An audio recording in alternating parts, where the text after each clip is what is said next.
Vijayawada parliament స్థానం విషయంలో టీడీపీలో నెలకొన్న విభేదాలకు చెక్ పెడుతూ ఆ పార్టీ అధినేత చంద్రబాబు నిర్ణయం తీసుకున్నట్టు తెలుస్తోంది.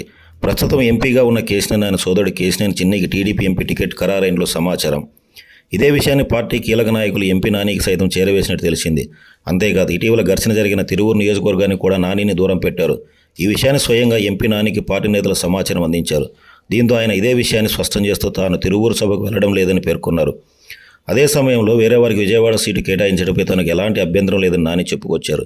అయితే అధిష్టాన నిర్ణయాన్ని మాత్రం శిరసావహిస్తానని నాని చెప్పుకొచ్చారు. ఇది అలా ఉంటే ఎంపీ టికెట్ వ్యవహారంపై కొన్నాళ్ళుగా వివాదం మారిన విషయం తెలిసిందే. ఎంపీ వర్సెస్ సొంత తమ్ముడి చుట్టూ రాజకీయాలు సాగాయి.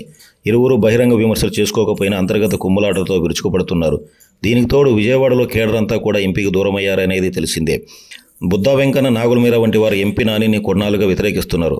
ఆయనకు తప్ప ఎవరికి టికెట్ ఇచ్చినా తమకు ఓకే అంటూ కొన్నాళ్ళుగా చెబుతున్నారు. ఈ పరిణామాలకు తోడు చిన్ని నిత్యం ప్రజల్లో ఉండటం కూడా పార్టీకి కలిసి వచ్చింది. మొత్తంగా ఎంపీ అభ్యర్థిని మారుస్తూ పార్టీ కీలక నిర్ణయం తీసుకుంది. అయితే దీన్ని అధికారికంగా ప్రకటించాల్సి ఉంది. ఇక పార్టీ పరంగా చూసుకుంటే నానికి ఉన్న బలం ఆర్థికంగా, కేడర్ పరంగా చిన్నికి లేదనే వాదన వినిపిస్తుంది. దీంతో రాజకీయంగా ఇది దుమారం రేపే అవకాశం ఉందని చెబుతున్నారు. ఇంకోవైపు నాని వైసీపీ వైపు అడుగులు వేస్తే ఆయనకు టికెట్ కేటాయిస్తారనే ప్రచారం కూడా సాగుతోంది. ఇదే జరిగితే విజయవాడ ఎంపీ సీటు మరింత గరంగరంగా మారే అవకాశం ఉందని పరిశీలకులు అంచనా వేస్తున్నారు.